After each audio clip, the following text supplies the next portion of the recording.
It should say it's, yep, it's recording. Okay, I'm going to double check everything. I've had enough snags now to know I need to.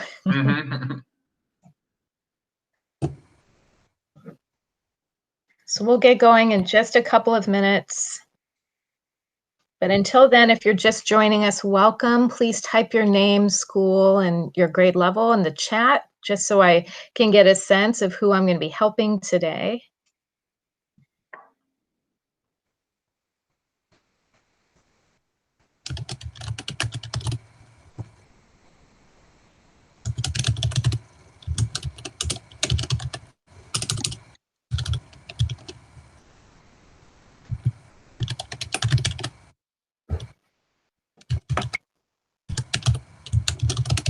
And if you're just joining us, could you please make sure you've muted your microphone.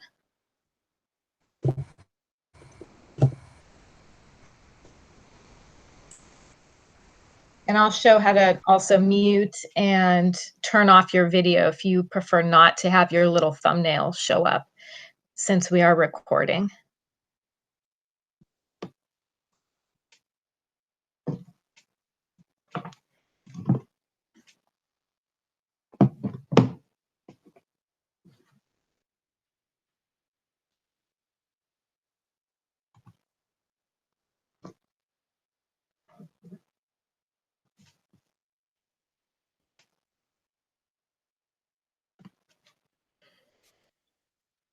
So I'll go ahead and get out of this for a second. All right, so for those of you that are just joining us, welcome. I'm going to go over some nuts and bolts of using a Google Meet, just in case you haven't before. So in the upper right-hand corner of the screen, you should see a little picture of yourself. And if your mic is muted, there'll be a little red audio icon with a line through it. That means your mic is muted. So if it's not, go ahead and click on your picture, hover at the bottom of your screen, and then you would click on the microphone, and that will mute you. If you'd like to ask questions, the fabulous Johnny Milwaukee, our science coordinator for the district, is going to be managing chat. And he's new to Seesaw as well. So any questions that he's not able to answer, I'll look through the chat later, and I'll be posting the answers to questions. Hopefully I'll answer all your questions. This is a basics course though. So if you're already a Seesaw user, I'm not going to be covering my more advanced recommendations. I will be covering that in a chat that'll happen tomorrow from 11:30 to 12:30. I'll go over some more advanced features of Seesaw, but this is for new users of Seesaw, or if someone would like to have a refresher. So John has already posted hello, and I see Susan has asked a question about Epic. Yes, you can put any links on there. We will go over that later. So if you're new and you want to know how to post a question, you hover down to the bottom of your screen where it says send a message to everyone. Make sure your cursor is blinking there, and you just type in your message. And I'm going to go ahead and put a link to the presentation in there. And John, you'll probably need to repost that link multiple times. It's on most of the slides. But you'll probably still have to post it anyway. And as soon as you hit the little paper airplane, it's sent. All right, so let's get back into the presentation. If you don't know me, my name is Darcy Long, and I have had the pleasure of being the elementary ed tech coach for the past 5 years in the district. Before that, I taught either second or third or both those grades at Coronado Elementary for 10 years. So I've been in the district a while. So this session is being recorded, and there are not going to be many times that you would ever have your face appear at all, but just in case, you really want to make sure you're not shown, make sure the same place that you muted your mic, that you clicked on the little camera icon and it turned red with the line through it. And if for any reason you cannot see my screen, make sure, so right next to the chat, it'll say people. Make sure you click on people and pin where it says Darcy Long presenting, not just Darcy Long. All right. And I'm going to ask, if there's anyone else? Let's see.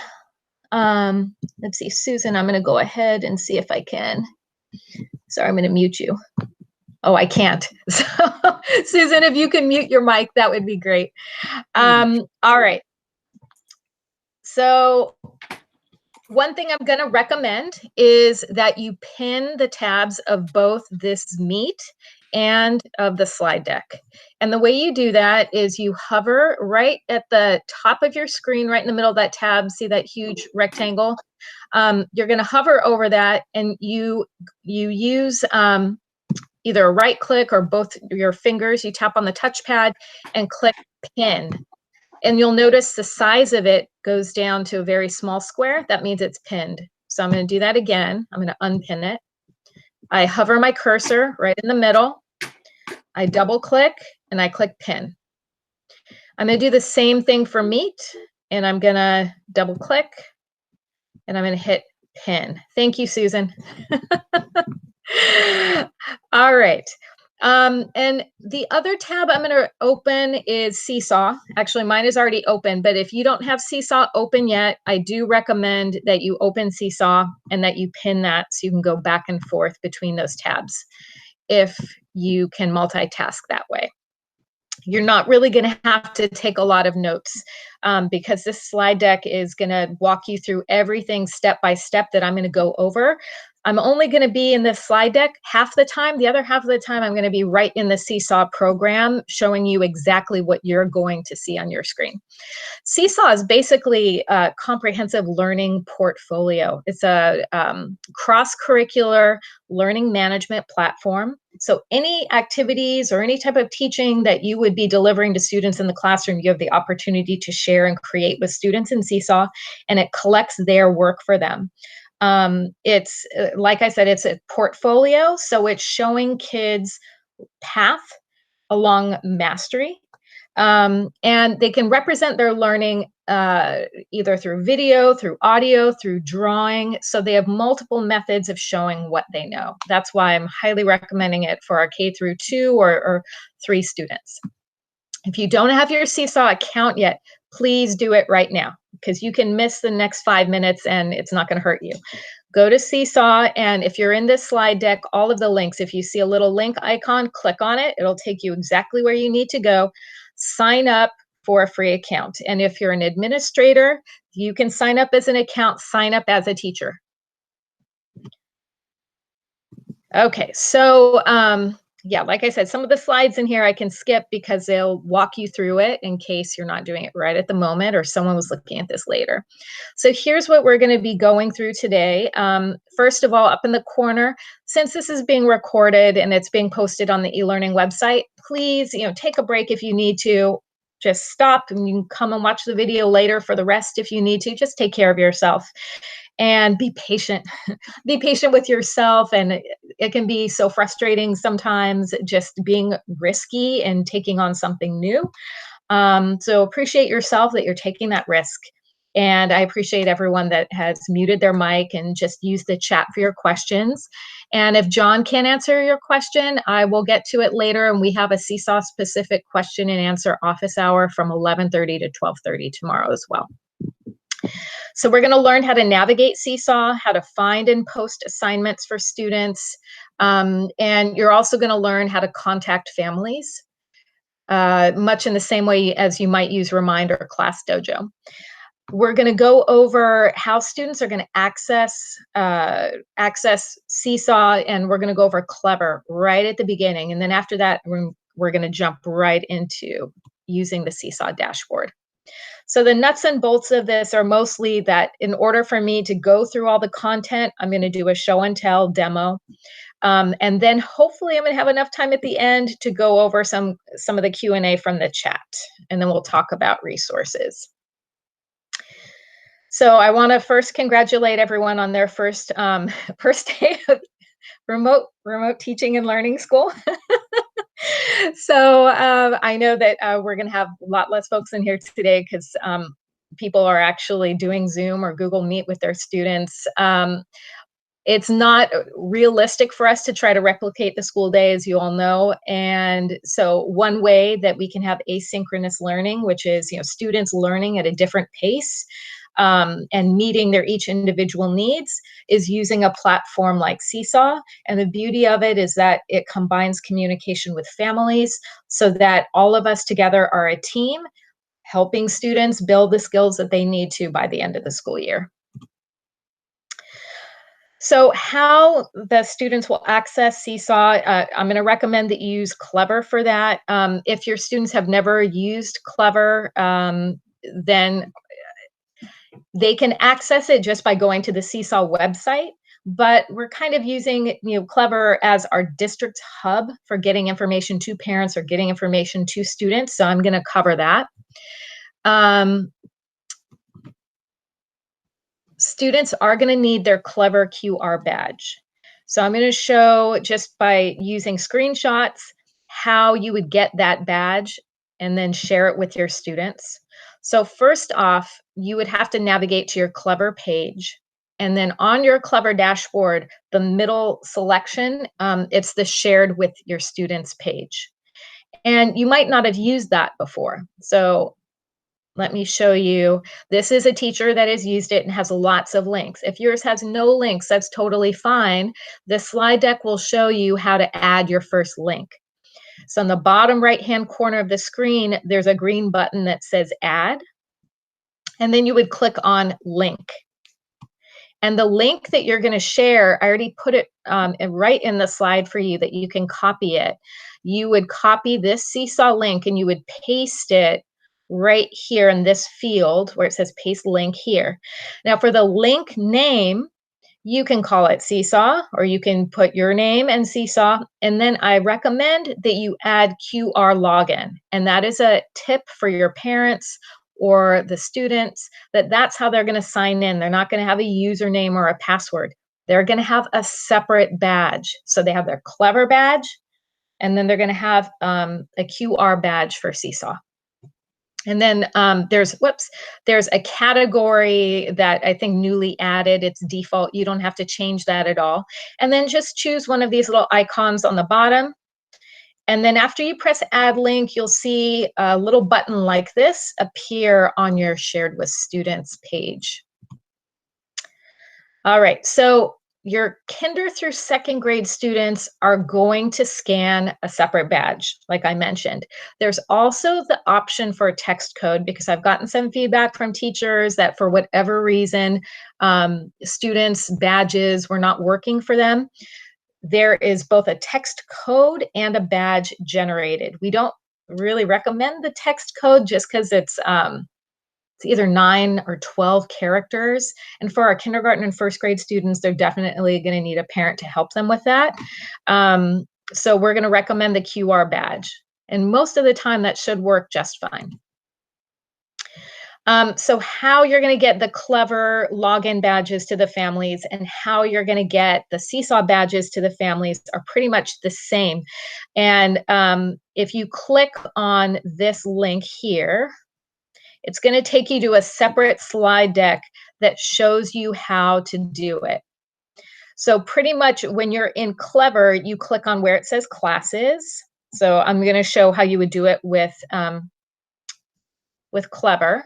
You click on the shaded part of your classroom and click on download class set of badges. And this is what I recommend if you have parents' cell phone numbers, because you can download the entire class set of badges and then just take a photo with your cell phone of each individual badge and text message it to parents.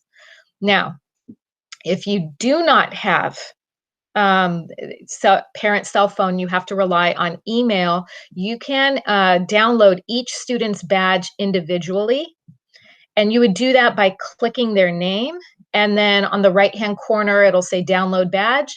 It's just that student's badge, and that's the safe way to share.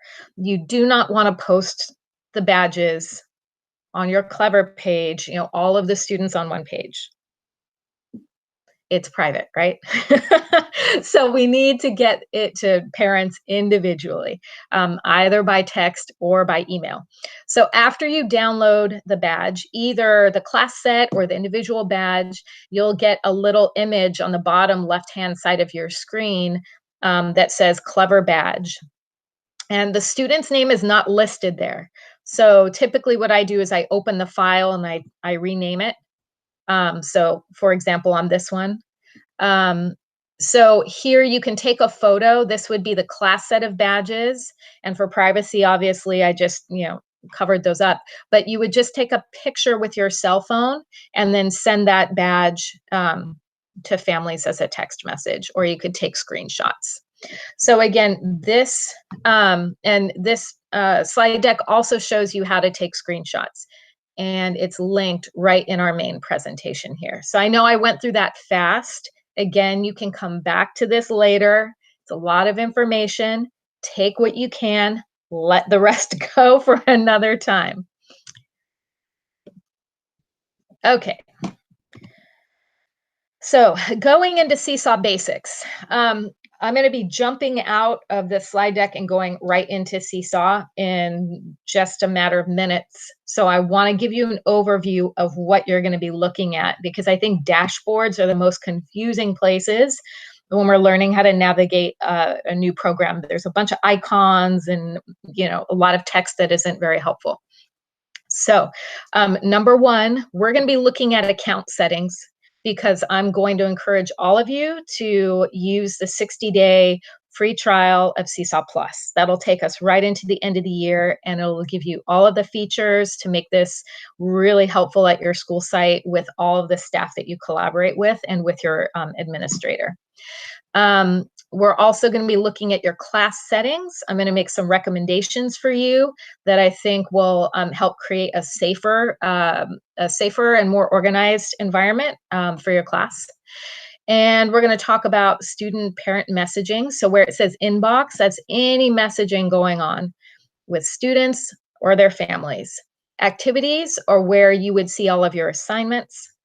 The journal is a stream of all of the work that you have approved.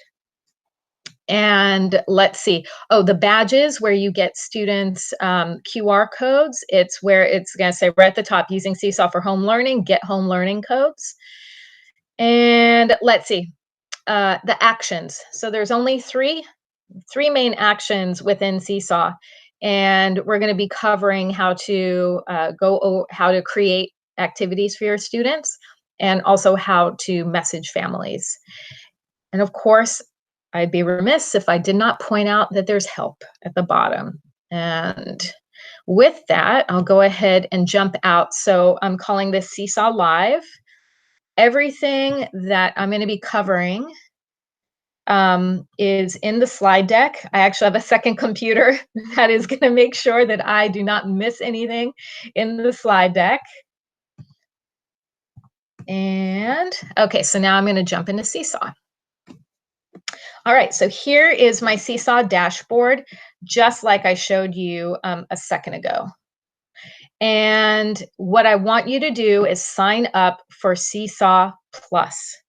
So you go to the left-hand corner where you see your name, and you click on it, and you click on the settings gear and go to account settings. Now mine is going to look a little different because I already signed up for Seesaw Plus, but if you scroll down, it says Seesaw Plus.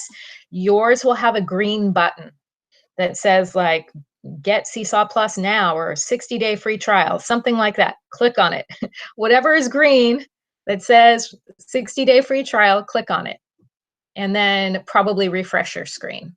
Okay, so again, you click your name, you click the settings gear, account settings, scroll down, and become a Seesaw Plus member. That'll take you right through the rest of the school year. The benefit of that, I will talk about once we get into the settings. And that's what we're gonna go to next. So the settings you're normally going to be changing, and I think once we make these initial changes, you're probably not gonna have to use this again, but they're the wrench in the upper right-hand corner. The wrench icon is gonna have the settings for students and families and for the classroom organization. So one of the first things that we're going to look at is how students are going to sign in. If you're K through 2, you want to select class code one-to-one devices. If you're third grade and up, and your students already have, or you already have Google Classroom and you want to use this as well, you could click Email Google, and it'll give you an option to pull your Google Classroom roster. But our students that have their Gmail sign in, it's easy for them. But Kinder through 2, make sure it says class code one-to-one devices. And the next recommendation I have for you is click where it says Manage Teachers. So with Seesaw Plus, you can share your classroom with up to 5 teachers.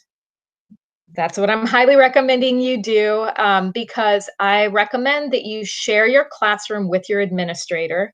And then if any of your students see an RSP teacher or any other teacher at their site, or maybe you want to share it with your assistant principal, you're going to want to have the flexibility to add on, because the regular free Seesaw account, you can only share with one person, which, if that's your admin, that's it.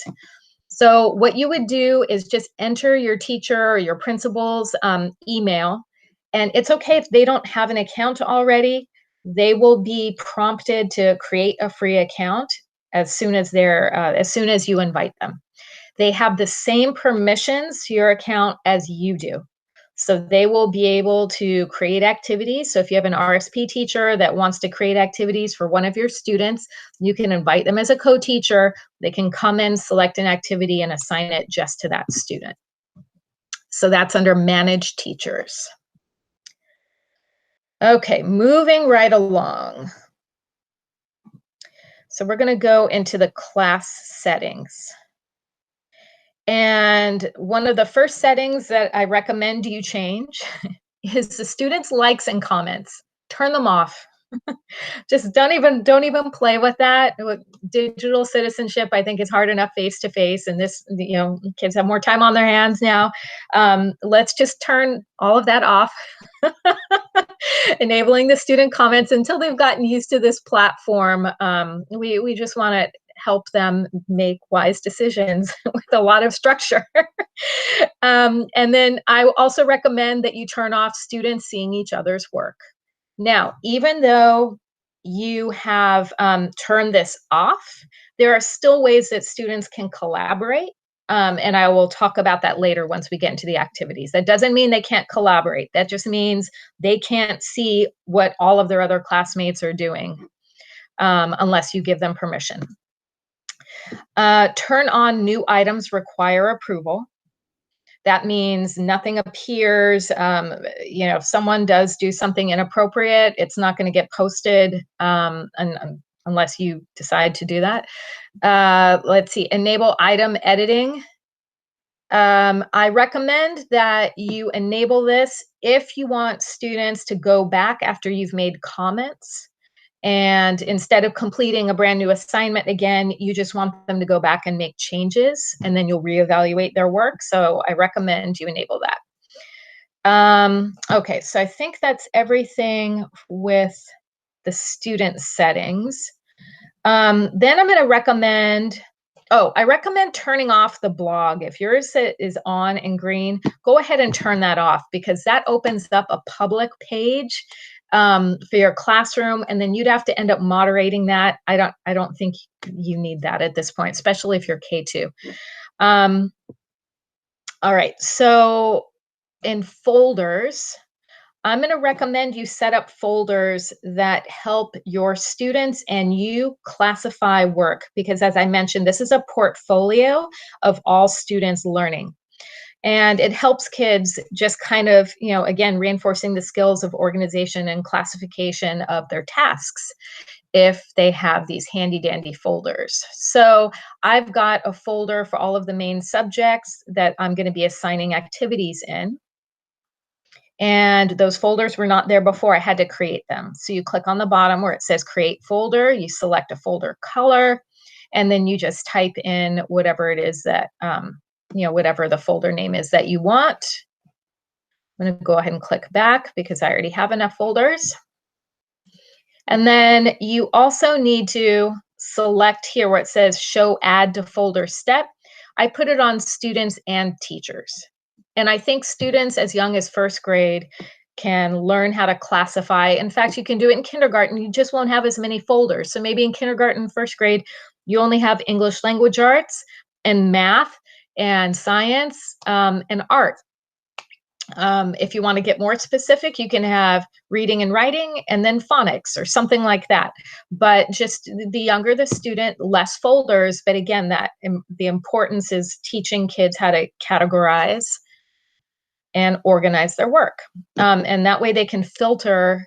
So if a parent is interested in seeing what their child did in math, they could just click on the math folder and then see all of their child's work in math. All right, so those are all of the main settings. And like I said, I don't think you're going to have to make many changes after that. So I'm going to go ahead and close. We're done with that. So we've set up our Seesaw and hopefully Seesaw Plus account. We've customized your settings. So now we're going to get into how you add students to your class.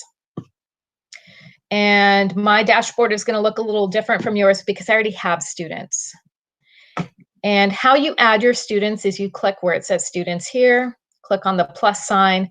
I already have some in, so on mine, I would have to click add students at the bottom. Yours probably looks different. There is a code for every single student. So this is not it. This would be a class code that all of the students use. We're not using those. So I want to make that very clear. The home learning code is not this class code that you see here. This is what you would use in the classroom where you would have one code for all of the students. And then once they sign in, they select their name. And you can see that expires in an hour. So that's not the one you want. You want the home learning codes. But here you would just add your students and you would just click, you would just add another name. And you could just type a list. Sorry, it's hard to see on my screen. I should probably minimize this a bit. And that box is popping up right where it says I'm sharing my screen. But you can add as many names as you need to there. Okay, so then let's see. Their home learning codes. Again, it's right up here. It's not the one that you see here. You would click on home learning codes and you're not going to press download codes. That downloads into a spreadsheet that does not, it gives you a text code, but not a QR code. You want to click where it says print codes and it's going to download. So it's a PDF that opened up. And yes, I have weird names for all of my students, student 1, practice student, but you'll see here's the student code. So it is 12 little icons the students would have to type. But ideally, they're going to use this QR code. And what I would do, and this is what I was talking about earlier with Clever, is you can take a screenshot of that entire page that has the code, and you could send that to parents. If parents need the directions in Spanish, there's a link right on the page. And then if they click on that, it opens up to a website. It does not show that all of the information with their child's code on that page. Whoops, let me go back. And let's see, let me go ahead and close that out. You can also download, sorry, I'm clicking around, I have too many tabs open.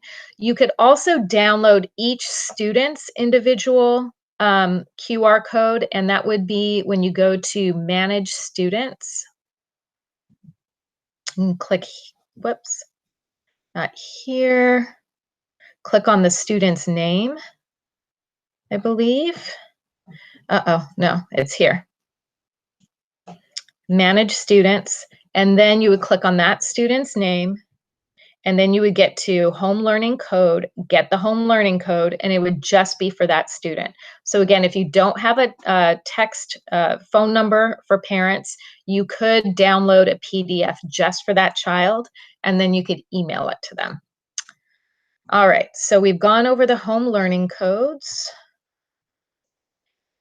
And let's see, what's next? Okay, how are students going to log in? So there's a slide, and I believe it's slide 38 that I'm going to refer to here. And I'm going to go over this because I know some of you might be DLI teachers. And if you have a parent that needs to see things in Spanish, they're going to want to get both apps. So the website that students are going to use, the one that you're sharing, that's their Seesaw class. But there's an additional app that parents can get on their cell phones. So it's the Seesaw Family App. And that enables parents to get whatever messages you send and to translate them if they need that. They cannot do that from the classroom app. So here are the differences between the two. If your parents really don't need to have translation, then they don't need to get that family app. They're just going to be accessing their messages through a link that you're going to send to parents in Seesaw. And we'll be talking about that right now. So what you're going to do is you're going to invite your families. And this will give them access to not just messaging you, but every time their child completes an activity, they'll be able to see what it is that their child has submitted. And you can either invite a parent using a phone number or an email. If you only have a parent's phone number, it's going to prompt them to sign up with an email address. So it's fine if you don't have an email right now. So for example, for this test student, I used one of my other Gmail account phone numbers, and then it prompted me to register using an email address. So for all the emails you see, at some point, there was a phone number there. Let's see, what's next? Students sign in. So when students sign in, they're going to be, and I don't have it open right now. So again, they can either go directly to the Seesaw, it'll say app.seesaw.me, they can go right to Seesaw. If they're not using a Chromebook, and I know some of our kindergarten students still don't have Chromebooks, any device that has a web browser, if they can't get Clever on it for whatever reason, just as long as they have a browser, they can type in Seesaw, and then they could sign in using that QR badge. Clever is not necessary. And okay, so now we're going to go into activities. I think we've covered everything with students and families. So how do you add activities to Seesaw? That's where we get to this little green plus sign. So the 3 different actions that teachers have are posting student work. You're not really going to need that, because that would be if you were in the classroom and a student made something right in front of you on their desk and you wanted to take a picture of it and post it up. So you're not really going to use that for remote learning. You're only going to be using assigning activities and sending announcements. So assigning activities is where I'll start. And it takes me immediately to my library. If you're new, you don't have anything in your library, you probably just have this button that says create new activity and maybe browse the community library. So what I'm going to recommend, there are 2 ways of going about this. You can create your own activities from scratch, but I consider that like Seesaw 2.0. We're doing Seesaw 1.0 today. Let's stick with what they made. And what's wonderful about Seesaw is that there are so many lessons and activities already made across the curriculum for every grade level. So I'll show you. You click on community. I had specified this class was 2nd grade, but I can toggle to any grade level I want. So I'll stick with 2nd grade. And what I'd like you to take a look at first, so when you first go to this community tab, is you're going to click on where it says remote learning, not the getting started. That would be like for the beginning of the school year in August. Stick with where it says remote learning. And last week there were only 12 activities, and now there are 22. That's how quickly people are adding to the library. So educators from all over the world using Seesaw can add and share activities. So these have been specifically vetted to, help kids and parents communicate together. So as you can see, like some of these, like retelling a favorite book, family interview, how do you use math? Reading strategies for families, helping with routines, create a family dance, plan a family game event. These activities were specifically made to make the most of the learning situation they're in. And the beauty of it is, unless you're a DLI teacher and you need to translate these activities, they're already made for you and you can probably assign them just the way they are. Now, what you need to do is first select the ones that you like. And you'll know the ones that I selected, they have pink hearts. So as soon as you like something, I'm going to choose this one, create a family dance. I'm so curious about it. And plan a family game event. Oh, I want to build a reading fort too. That sounds so good. Okay, so once I select the activities that I like, oh, let's doodle with author Mo Willems. Okay, I already like that one. You can select all of them if you want. And where they end up is in your library. So here are the ones that I already have selected. Now, if you need to edit it, what you do, don't click on assign yet. Take a look at it. First, open it up. And so here you can see the student directions, and they have these little icons that you can use if you're making these yourselves or you're editing them. But it helps kids that aren't reading see what to do. This has a lot of directions. So for a kindergarten child that cannot read, there are also audio instructions. Now, you would probably want to play it. I can't play this one right now when you're video conferencing and it's using my mic. I can't simultaneously stream other audio. But what I want to point out here is down at the bottom corner, there are these 3 dots. What I want to do, if I want to make any changes, or if I'm a DLI teacher and I need to translate this to Spanish, is I'm going to copy and edit the activity. So now I've got all the bare bones. I've got everything here. I can change the text. So if I need this to show up in Spanish, if I need some help translating, I would just copy and paste it into Google Translate and then paste it back here. This is a lot of text though. What you could also do here is delete. So I recommend always listening to the audio. It's probably just a read aloud of exactly what the content says. But if you wanted to make one in Spanish, or you just wanted your own voice, you can delete it. You can click the X and then it'll ask you. So I'll go ahead and delete that recording. I can add my own voice instructions.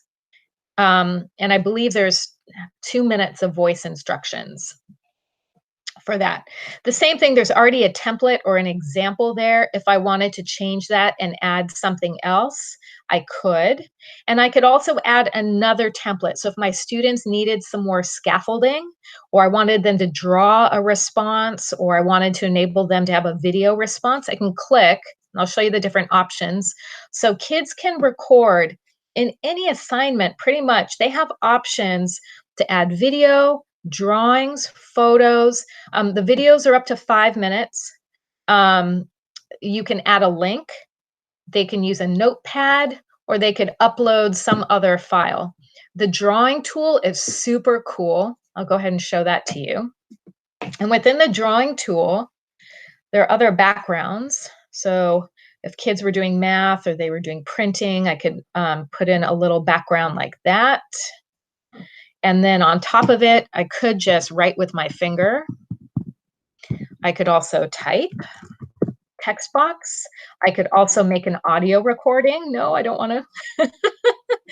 And I can add pictures on top of that as well. So as you can see, it's a super flexible tool for kids to show what they're learning from this activity. So I'm going to go ahead. I'm not going to save this. I'm going to go back. I'm going to go ahead and delete that. But if I didn't want to make any changes, I could just go ahead and click assign right now. And here's where I can select what students are going to get it. So I'm going to select edit students. So if I only wanted 5 of my students to get this particular activity, or maybe I want to differentiate the activity, like some of the kids have less directions than others. So I would designate, 5 students getting this assignment and however many students getting the other assignment. And here's where the organization piece comes in. So here I would specify, so I believe that one was a reading activity. So that's going to go in the reading folder. And then click that. Oh, enter a name. I thought it said reading. I must have pressed create folder. But anyway, you get the idea. But you could just assign it to the entire class as well. You click assign to one class and you're done. I think that's pretty much everything. Oh, one thing that I want to note. So if you signed up for Google, if you signed up for, not Google, for Seesaw Plus, I think that you're going to want to be able to organize all of your activities. So you'll notice at the bottom, it says I have some collections. These are separate from the other folders. The folders are for organizing the activities once kids have done them. These collections are for the activities that you have not yet assigned, or maybe you have assigned them, but this is for just collecting basically your lesson plans. So I recommend, and it's only something that you can use in Seesaw Plus, so I'm mentioning it now. I can talk about it more in the question and answer, but basically you could assign by or add it to your collection by clicking on any the three dots in the activity and then selecting add to collection. And then that's how you would organize your lesson plans. And actually one other note, because I forgot to mention it, as long as you signed up for Seesaw Plus, you can schedule when an activity is going to be assigned.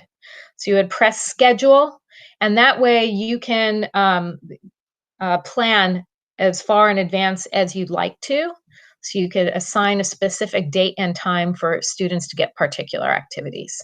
So again, that's only if you signed up for the Seesaw Plus 60-day free trial. All right, so I think, let me just make sure. Oh, okay, so I covered everything on the activities. Now we're going to talk about how you see students work. So there are 2 ways that you're going to see the students work on the dashboard. The first one is, right when you sign into your account, you're taken to the dashboard and it's on the journal page as a default. Journal is for activities that you have approved. At the bottom of my screen, it says that I have 2 unapproved posts. After I approve them, they would show up on my stream. So I can either click on that or I can go look in the activities and see what was submitted. So I'm going to click on activities, and that's where the student work is organized.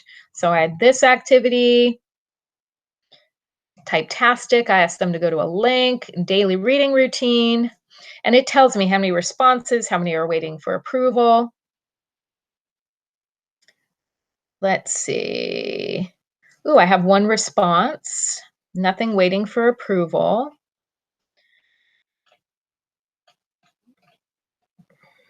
So where's the one? Oh, it might be a journal post that I added, but I will show you one. So if you click on an activity and you want to see who's done it, basically you'll get a little snapshot on the bottom of who has done the work and who has not done the work. So for me, because I have this fake class and I'm the only student in it, you're only going to see like 1 example of any work getting done. But it's a really beautiful way for you to quickly just see what student has or what student has not completed their assignment. So again, everything in the activities tab, that's all of the work that's organized. And here you have the options to see your scheduled work. This one, let's see, I should probably see, I can delete that activity. But yeah, at some point after your students are done with an activity, you could probably archive them just to keep it clean. And the work shows up in the journal.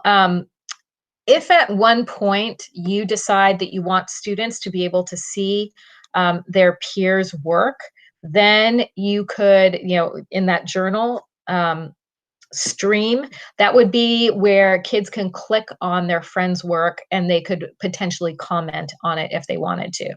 Now, you have the opportunity to provide feedback on student work, either within activities or by clicking on journal. I'll go ahead and click on it here. Whoops. And I'm going to click on comment. I have two options for commenting on student work. I can either type something to the student, or I could click on the microphone icon, and then I could record a voice message to students. And then if I made the recommendation that a student wants to go back and perhaps, improve upon their work, they could leave me a message back if they wanted to. But as long as you enabled them to resubmit work, they can go back and edit it and then resubmit it there. Let's see, is there anything else? Yeah, so I'm going to click on these two unapproved posts really quick. Okay. So the bottom, okay, so it was a coloring page.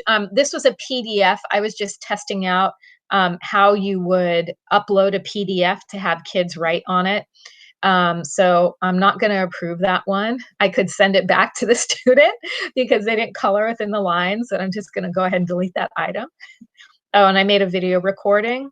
I'll go ahead and delete that one too. But anytime a parent, a student submits work, you're going to get a little notice like that saying that you have work that needs to be approved. And as soon as you approve it, a parent will also get notification that their child has submitted some work, and they can take a look at it too. Okay, now one other point that I want to add, and this is more for the students or for the families that feel like their child does not have enough to do. You have this little plus sign on your dashboard, and so do your students. Instead of post student work, theirs says add to journal or post to journal. They can post work anytime they want. And what it looks like is that they will get the options, just like when you're creating an activity. So I'll go and just click on that. So where it says create new activity and I add a template, these are all of the options that they have. So when it says post a journal item or whatever it says, they can choose any of these different options, make something. So if a student really likes to do book reviews or come up with math stories, or they just like to draw, or they just want to talk to you, they can use any of these options at any time to post something to their journal. And then you get a notification of it just as if you had assigned it as work. So you would get a notification that a student has posted to the journal. So if you have a parent asking you for more to do, you could explain to them that they have this journal option, and then maybe give them suggestions on what you'd like to see their child use that journal for. So if they need to practice their reading fluency, maybe you want to hear a recording of them reading with expression. Maybe you want to see them practicing math drawings or modeling their math. Depending on the student, that's what I would recommend to parents. Let's see. I think those are all the basics. And I'm going to go back to the presentation for now.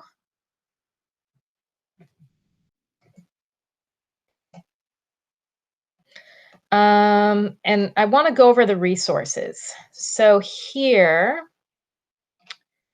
down on slide 65. So there are 4 different resources that I've pulled for you. So the first one, it's a synopsis. I know I filled your brains and talked very fast about all of the different basic components. So if you want something really succinct, click on the Get Started with Home Learning. And then after you've checked those off, then go back and maybe look at some of the changes that I recommended in settings. Here's an introduction for students, and it's a slide deck, and you can edit it. You can make a copy of it, and you could actually assign that to your students and their families to take a look at. I've also created a playlist of what I consider the biggest topics that I have gotten asked about. in Seesaw, and I compiled either the articles from Seesaw or videos about it. So if you click on that, it's going to take you to basically a web page that just has links to all of the different topics. The getting started guide, I think it's more useful if you're, starting the year, but I think you'll find some tips and tricks in there that I didn't cover that you just might like to know about.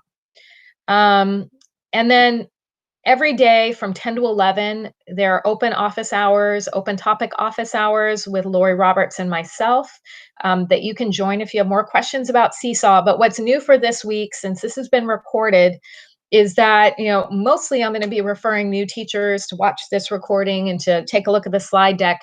And then on Tuesday and Thursday from 11:30 to 12:30, I'm going to have Seesaw specific question and answer office hours. And next week, I might do some presentations on like Seesaw 2.0, which is you're already using Seesaw. What are some of the different ways you could create assignments or enable student collaboration? I think, a more sophisticated, independent use of Seesaw. Like I said, they have so many activities already made in the community library. You're probably not going to have to make too much yourself for a while. But I'm going to go ahead and look in the chat and see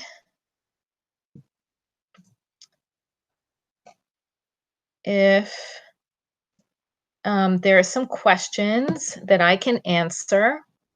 No, and yay, thank you, John. I looked at the bottom instead of going up to the top.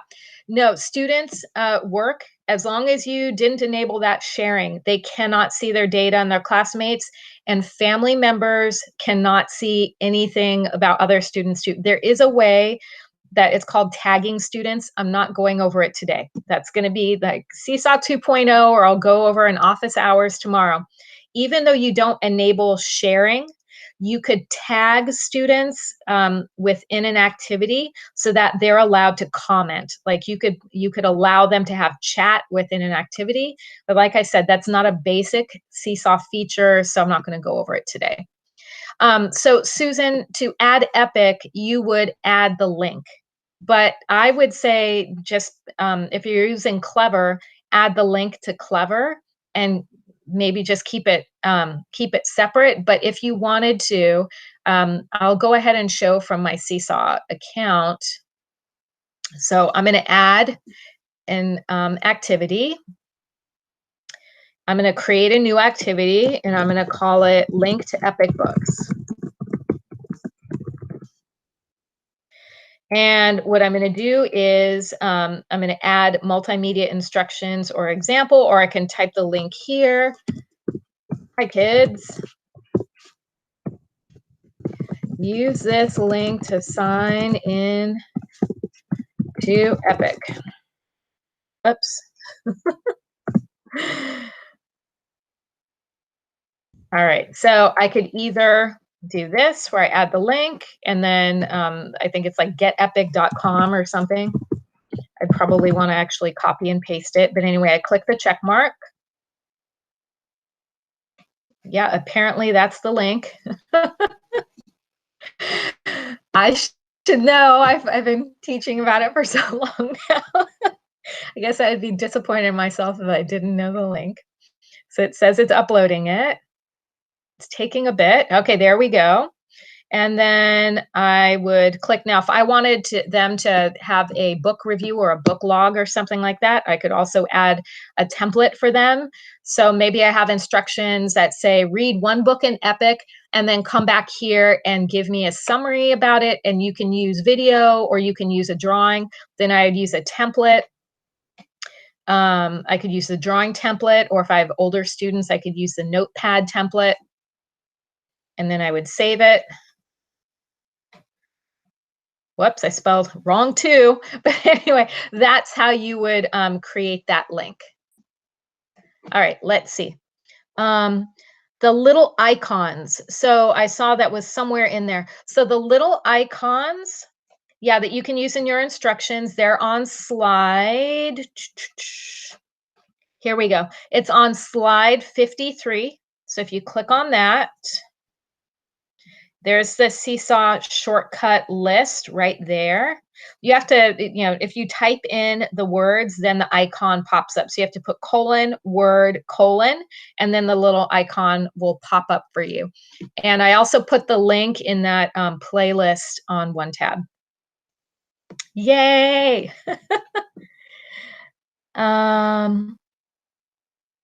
Yeah, Mary, if you don't have your own class, make yourself a student. Actually, I recommend that for teachers to make yourself a student in your own class, because that's what I'll do. I'll toggle back and forth between the two just to make sure I got things right. That's how I've done my own learning.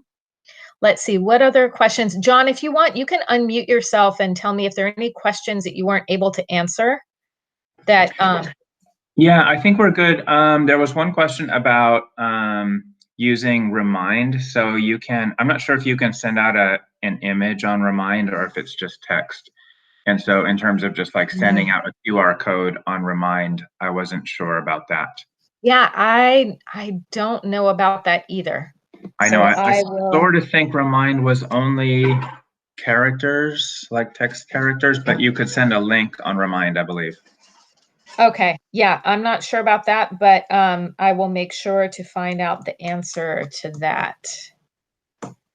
Yeah, that would be good to know. Okay, was there anything else? And other than that, I think we're good. Yeah, I think the best way, to proceed is just to start playing with it, because questions are inevitably going to come up. Actually, I want to share something that Pat Marshall from Fairmont created, and she's a first grade teacher there. And it's the way, so today she was holding her Zoom meeting. I think she's doing it at 1 o'clock today with her parents to explain to them how she's using Seesaw. Let me go into my files and see. Yeah, she's calling it the role of Seesaw. And so she made this in Google Slides, and then she downloaded it as a PDF. So kind of like Susan, what you were asking about putting your Epic link in there, she did do that. So instead of using Clever, she is having students log in through Clever, but instead of just putting all the links, I think on the teacher page, she's actually assigning things. She wants students to access and assign through assignments in Seesaw. So IXL is something they've paid for. She wants proof. She wants kids to log into IXL to do their math work, and then they have to type in the website when they're done. They have to check off within Seesaw that they actually logged into IXL and did their work. So it's almost like double check mark that they actually did it. So she is explaining to parents today that she's expecting, that they should expect that their students are going to be using all of these different apps, and they will find the directions for what they're going to be doing in those apps all through Seesaw. So I thought that was really beautifully done. And Darcy, is that a shareable document there? Can you put that in the chat maybe?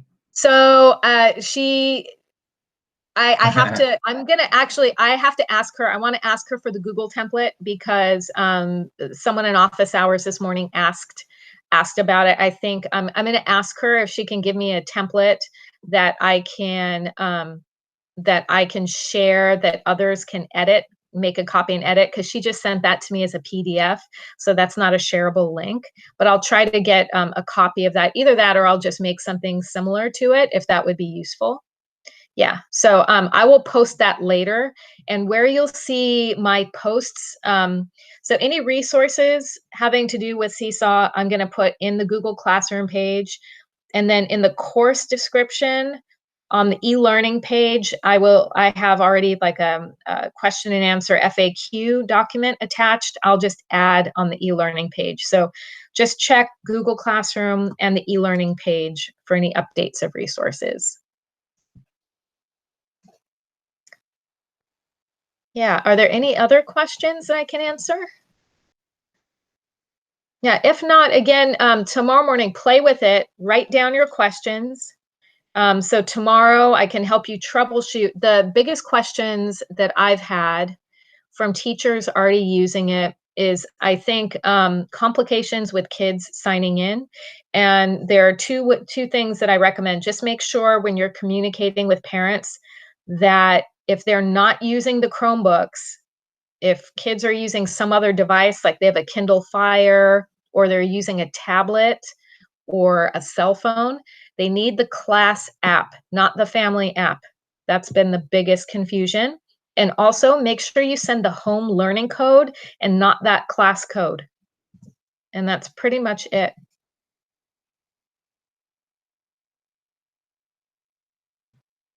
Let's see, is there anything else? Yeah, I see someone, yeah, there's a little conversation about Seesaw and Google Classroom. I wouldn't use both, to be perfectly honest. I would just choose one or the other. I think for just because of all the tools that are available to students to show their learning, I think at this point Seesaw is preferable for me. Just coming from the the primary perspective, but I'm even thinking for older students, fourth, fifth, and sixth.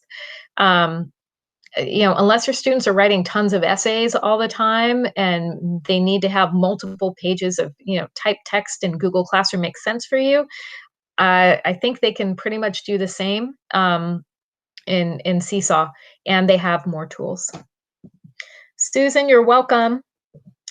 All right, so it's right about 12:30, and I want to thank everyone. Oh, you're welcome, Keelan. If you have any questions, please send me a note.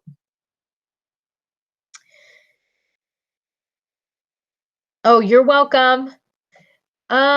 So when they're in Seesaw, if you didn't use the class, if you use the home learning code, they shouldn't see.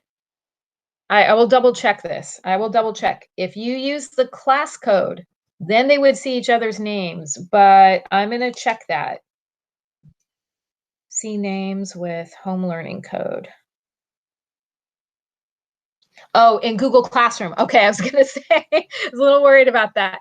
Yeah. Yeah, in Google Classroom, that's true. All right, everybody, I'm going to stop the recording. And so again, Seesaw specific office hours on Tuesday and Thursday, 11:30 to 12:30. This video is going to be posted. And we have regular office hours. You can ask me about Seesaw then too, from 10 o'clock to 11 every single day. So thank you for joining me, and happy first day of remote learning and teaching. And I'll see you all soon. Bye. Thank you, John.